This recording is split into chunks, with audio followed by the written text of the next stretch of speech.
guys, it's Miss Whisper.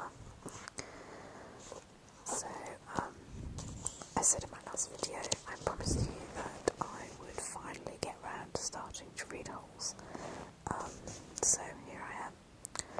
You might be able to hear that paper. That is the Holes, that is the book. So I'm just going to start reading. Hopefully I won't break into talking at any point. It's kind of hard to remember to whisper sometimes, especially when I'm reading. I've been practicing, but I keep breaking into talking, which is really annoying. So if I do, I apologise. But hopefully I won't. So here we go. There is no lake at Camp Green Lake. There once was a very large lake here, the largest lake in Texas. That was over 100 years ago. Now it's just dry, flat wasteland. There used to be a town of Green Lake as well. The town shriveled and dried up along with the lake and the people who lived there. During the summer, the daytime temperature hovers around 95 degrees in the shade, if you can find any shade. There's not so much shade in a big dry lake. The only trees are 2 old oaks on the eastern edge of the lake. A hammock is stretched between the 2 trees and a log cabin stands between that. The campers are forbidden to lie in the hammock. It belongs to the warden. The warden owns the shade. Out on the lake, rattlesnakes and scorpions find shade under rocks and in the holes dug by the campers. Here's a good rule to remember about rattlesnakes and scorpions. If you don't bother them, they won't bother you. Usually. Being bitten by a scorpion or even a rattlesnake is not the worst thing that can happen to you. You won't die. Usually. Sometimes a camper will try to get bitten by a scorpion or even a small rattlesnake. Then he will get to spend a day or 2 recovering in his tent instead of having to dig a hole out on the lake. But you won't want to be bitten by a yellow-spotted lizard. That's the worst thing that could happen to you. You will die a slow and painful death. Always. If you get bitten by a yellow-spotted lizard, you may as well go back into the shade of the oak trees and lie in the hammock. There is nothing anyone can do to you anymore. Chapter 2. The reader is probably asking, why would anybody go to Camp Green Lake? Most campers weren't given a choice. Camp Green Lake is a camp for bad boys. If you take a bad boy and make him dig a hole every day in the hot sun, it will turn him into a good boy. That's at least what some people thought. Stanley Yelnats was given a choice. The judge said, you may go to jail, or you may go to Camp Green Lake. Stanley was from a poor family. He had never been to camp before. Stanley Yelnats was the only passenger on the bus, not counting the driver and the guard. The guard sat next to the driver with his seat turned round to face Stanley. A rifle lay across his lap. Stanley was sitting about 10 rows back, handcuffed to his armrest.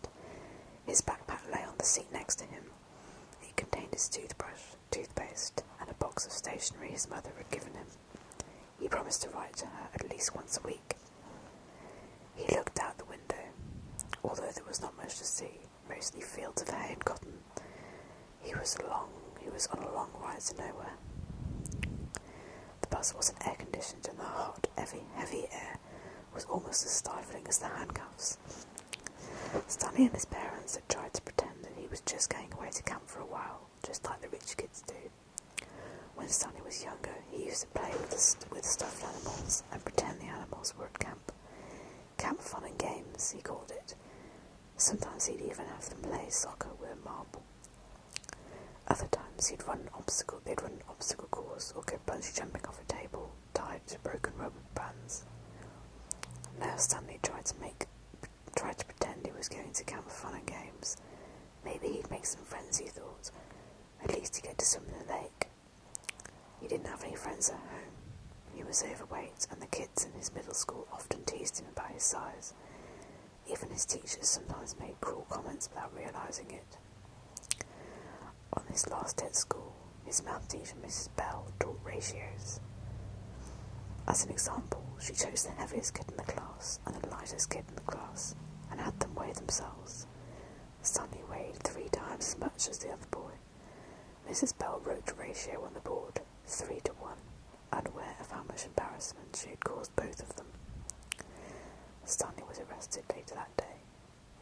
He looked at the guard who sat slumped in his seat and wondered if he'd fallen asleep. The guard was wearing sunglasses so Stanley couldn't see his eyes. Stanley was not a bad kid. He was innocent of the crime for which he was convicted. He'd just been at the wrong place at the wrong time. It was all because of his no-good, dirty, rotten, pig-stealing great-great-grandfather. He smiled. It was a family joke. Whenever anything went wrong, they always blamed Stanley's no-good, dirty, rotten, pig-stealing great-great-grandfather. Supposedly, he had a great-great-grandfather who had stolen a pig from a one-legged gypsy, and she put a curse on him and all his descendants. Stanley and his parents didn't believe in curses, of course, but whenever anything went wrong, it felt good to be able to blame someone. Things went wrong a lot. They always seemed to be in the wrong place at the wrong time. He looked at the window, at the vast emptiness. He watched the rise and fall of a telephone wire. In his mind he could hear his father's gruff voice softly singing to him, if only the woodpecker's sighs, the bark on the tree was just a little bit softer. When the wolf waits below, hungry and lonely, he cries to the moon, if only, if only. It was a song his father used to sing to him. The melody was sweet and sad, but Stanley's favourite part was when the father would howl the word moon. The bus hit a small bump and the guard sat up, instantly alert. Stanley's father was an inventor. To be a successful inventor, you need 3 things: intelligence, perseverance, and just a little bit of luck. Stanley's father was smart, and he had a lot of perseverance. Once he started a project, he would work on it for years, often going days without sleep. He just never had any luck. Every time an experiment failed, Stanley could hear him cursing his dirty, rotten, pig-stealing great-grandfather. Stanley's father was also named Stanley Yelnats.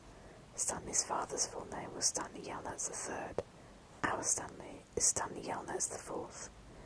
Everyone in his family had always liked the fact that Stanley Yelnats was spelled the same frontward and backward, so they kept naming their son Stanley.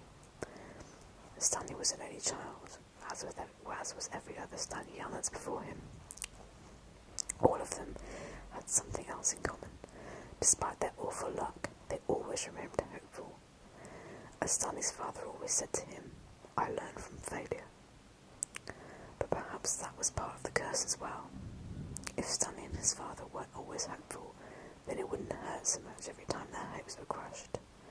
Not every Stanley Yelnats has been a failure, Stanley's mother often pointed out whenever Stanley and his father became so discouraged that they actually started to believe in the curse. The first Stanley Yelnats, Stanley's great-grandfather, had made a fortune in the stock market.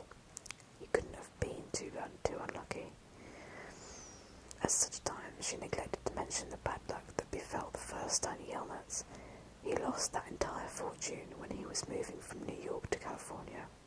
His stagecoach was robbed by the outlaw, Kissing Kate Barlow. If it weren't for that, Stanley's family would now be living in a mansion on a beach in California. Instead, they were crammed into a tiny apartment that smelled of burning rubber and foot odour. If only. The apartment smelled the way it did because Stanley's father was trying to invent a way to recycle old sneakers. The first person to find a use for old sneakers, he said, will be a very rich man. It was this latest project that led to Stanley's arrest. The bus ride became increasingly bumpy because the road was no longer paved. Actually, Stanley had been impressed when he first found out that his great-grandfather was robbed by Kissing Kate Barlow. True, he would have preferred to live on a beach in California, but it was still kind of cool to have someone in your family robbed by a famous outlaw. Kate Barlow didn't actually kiss Stanley's great-grandfather. That would have been really cool, but she only kissed the man she killed. Instead, she robbed him and left him stranded in the middle of the desert. He was lucky to have survived, Stanley's mother was quick to point out. The bus was slowing down. The guard grunted as he stretched his arms out. Welcome to Camp Green Lake, said the driver. Stanley looked out the dirt window. He could see the lake, and hardly anything was